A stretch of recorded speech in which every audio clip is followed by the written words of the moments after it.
inconsistencies. Nikki, speaking, of course, of Santiago Giménez, starting then not starting, we know he's been inconsistent in his form as well. But when it comes to the strikers of this Milan team, why has there been that constant inconsistency at the front?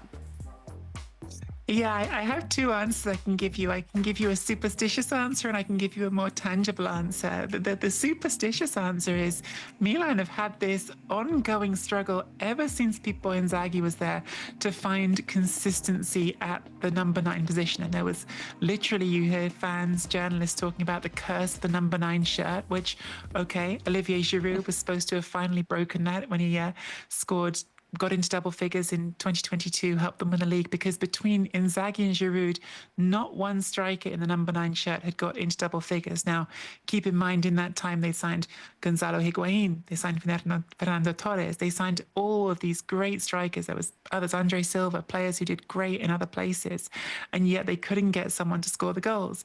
So there's a bit of superstition around that position at Milan, and whether or not it's just been some inability in the history of the club to ever live up to those ghosts of Inzaghi, with the exception of perhaps Giroud. But I think more tangibly, you just have to look at the direction of the club over the last couple of years and the way they've managed these ins and outs. It has been a constant flow of players coming in and going out, especially in those attacking positions. You had Morata came in, left again. You had Okafor came in, left again. You had Jovic come in. You had Joao Felix come in.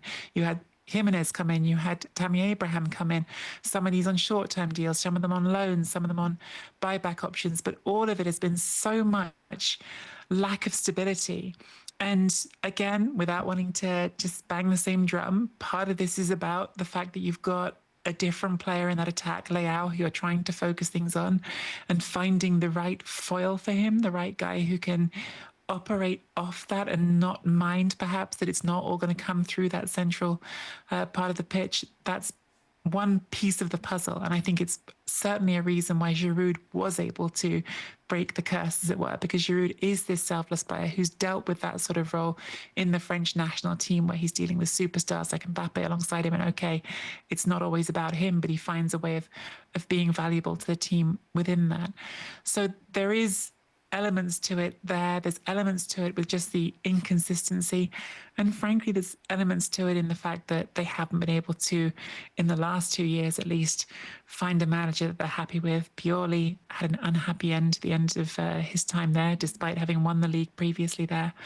Fonseca clearly didn't work out at the start of the season. And even Conceição, who has won Supercoppa and has taken them to a Coppa Italia final, we don't know if he's going to be back next season. So to me, it all comes back to that bigger question. The leadership of the club doesn't always seem to know which way it's facing. And I think until you have that sort of stability, it's hard to have the stability you want at certain positions on the pitch. I can't speak for the nines of yesteryear, but I can speak to what we saw from Olivier Giroud when Giroud was there. And Nikki's right. With the French national team, this man won a World Cup, scored 0 goals in that World Cup, but he was so instrumental in his ability to facilitate and bring others into the attack, the more talented wing play, if you will.